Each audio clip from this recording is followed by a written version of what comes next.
Have you ever wanted to be covered in polka dots? Or live in a polka dot world?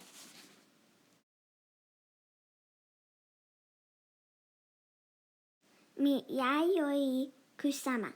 She had many different art forms, however she is famous for her paintings, sculptures, and installations. A painting is something two-dimensional that can hang on the wall. Two dimensions are width and height. A sculpture is a three-dimensional object, think of a cube, made from any type of material. It can be any size and put, for example, on the floor, the table, or outside. The three dimensions are width, height, and depth. Not like a two-dimensional object like a square or a painting that you hang on the wall. An installation is an art piece that can also include light, sound, and the entire space that it is in. It can also be something that you can experience rather than just see. She made what she called infinity rooms that seemed like they go on forever. In 1958, Kusama moved to the United States at the age of 26. She traveled by herself with money sewed into her dress. She didn't know anyone and spoke very little English. She found an art book filled with big, beautiful paintings and decided to write a letter to the artist. The artist wrote back, which started her friendship with the very famous painter, Georgia O'Keeffe. O'Keeffe gave her advice on how to make it as an artist in New York City. Kusama was obsessed with polka dots. Polka dots appear in her paintings, sculptures, and installations.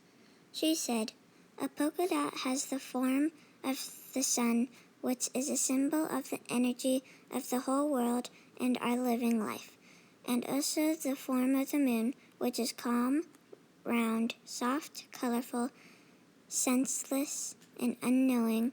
Polka dots became movements. Polka dots are a way to infinity." Kusama wrapped trees with polka dots, painted entire rooms with polka dots, and even painted herself with polka dots.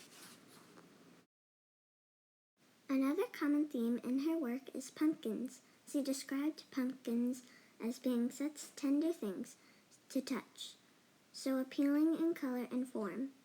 She said, "I would confront the spirit of a pumpkin, forgetting everything else and concentrating my mind entirely on the form before me. I spent as much as a month facing a single pumpkin."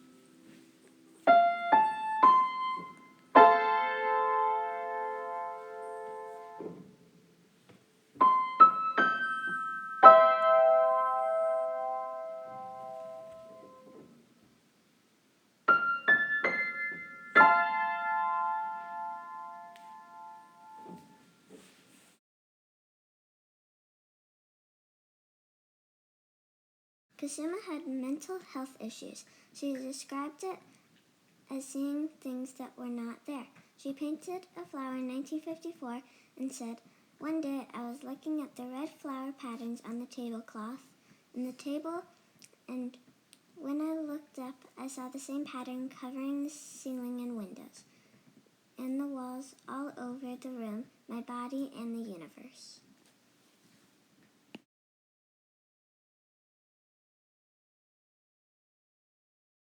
Kusama is in her 90s today. She lives in Tokyo, Japan, and in a mental hospital that she wants to live in, and is still creating art.